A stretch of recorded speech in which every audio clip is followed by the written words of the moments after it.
What up? Wade here. So today what I want to talk about is hypnosis, specifically 5 hypnotic tools that you can use to close more sales in your business, get more clients, to be a better marketer, a better copywriter, and even if you're in the corporate world, to be more persuasive and influence with everyone you meet.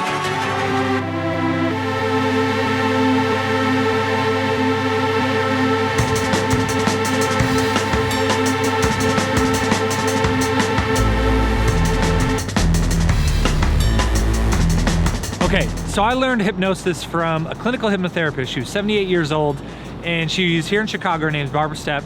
She was married to one of the most successful, famous, transformative hypnotherapists of the 20th century. His name was Dr. Dave Dobson. You can find some things about him online. And so initially I went to her because I wanted to learn more about self-development and, really getting the bare bones of, okay, where did this come from?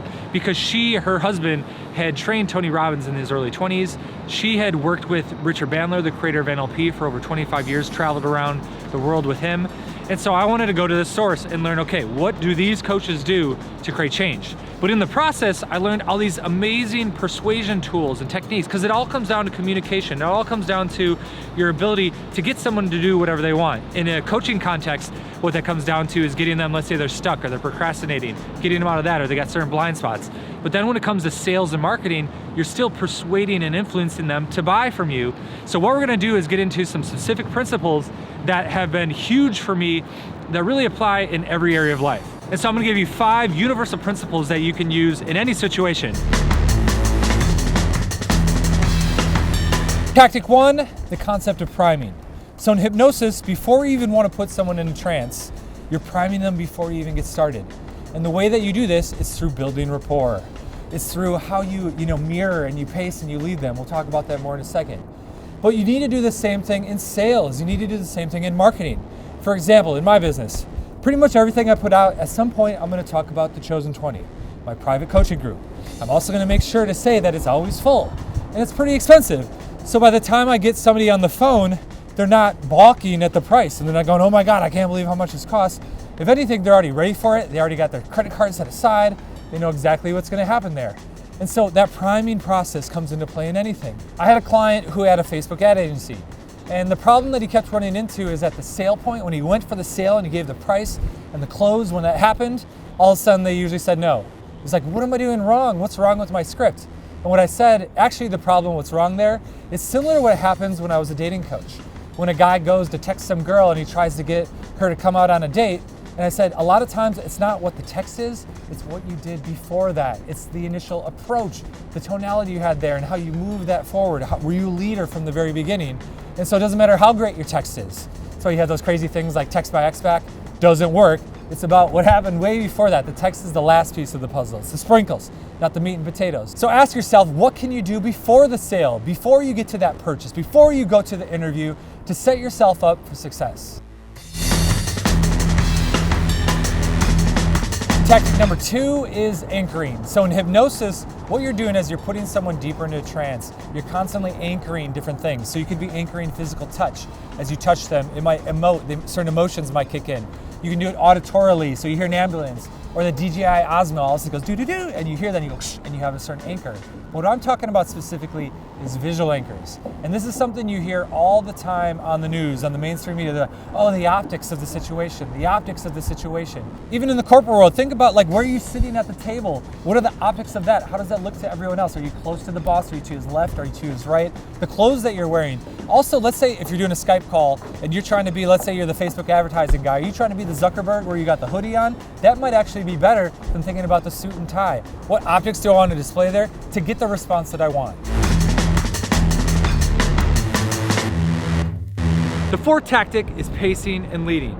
And so this is maybe the most famous. So what it comes down to is really meeting someone where they're at and then taking them to where you want to go. And so let's say, for example, when it comes to copywriting, this is something that a lot of beginning copywriters really take wrong, because what they do is they think, what is the biggest benefit that I could come up with?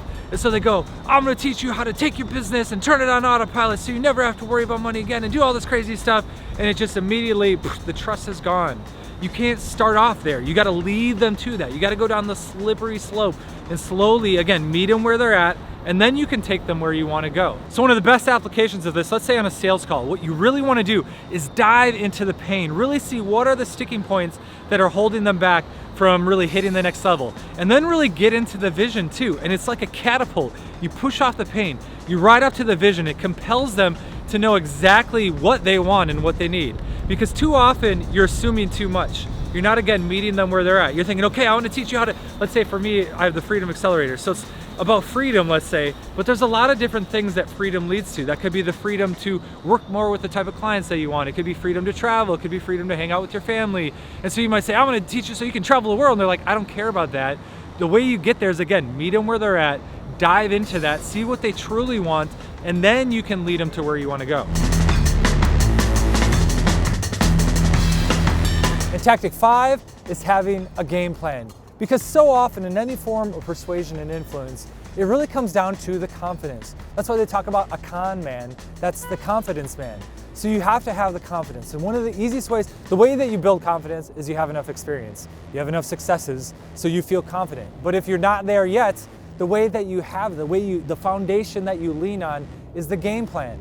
And so back when I was a dating coach, if you gave a guy step by step, okay, here's how you approach, here's what you say, here's how to keep the conversation going, here's how to move it forward, here's how you lead it, it gives them this inbound confidence. A lot of times, if they go on a date and they have the same spot they go to every time, they might be nervous about the girl, but they have confidence in how they're gonna move it forward. And that leads to them feeling confident and exuding that even with the girl that they would normally be nervous with.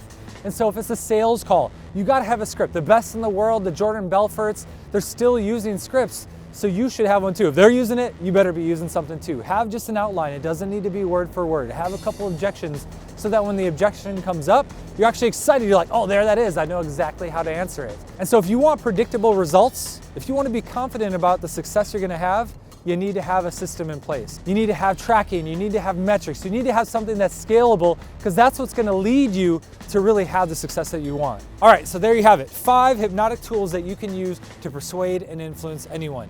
Now remember, these are not the meat and potatoes. These are like the little 1%. When you add them up, it leads to this sort of tidal wave move of momentum when you have everything else. So first, make sure to focus on being that person of value. Create value, have great products, have great services, believe in what you have. And then on top of that, when you add the optics, when you add all these little nuances, that's what really leads to drastic change. So try some of these things out, have a little fun, and if you haven't subscribed to the channel yet, make sure to hit that subscribe button, smash that bell, and as always, enjoy.